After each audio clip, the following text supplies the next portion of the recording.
சமுதாய மக்கள் நாம சில சமயத்துல நம்மோட பெருந்தன்மையின் காரணம் அல்லது நாம பெரும்பான்மையா இருக்கிறோம் என்கின்ற காரணத்தால் இருக்கிற காம்ப்ளசன்சி அது தவறு என்பதை நீதிபதி சொல்றார். நீதிமன்றம் சொல்லுகிறது, நீங்கள் மனது புண்பட்டது என்றால் அதை காட்டவில்லையே.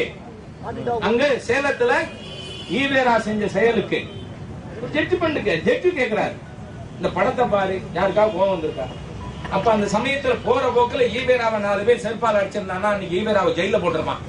ஜட்ஜி நடந்திருக்கும். பண்ணலையே, நீங்கள் தாக்கவில்லை, எதிர்க்கவில்லை, உங்கள் மனம் புண்பட்டது என்பது எனக்கு தெரியவில்லை. ஆகவே மனம் புண்படவில்லை, மனது புண்படவில்லை அப்படின்னு தீர்ப்பு வந்தது. அதே நிலை தொடரக்கூடாது தமிழ்நாட்டுல.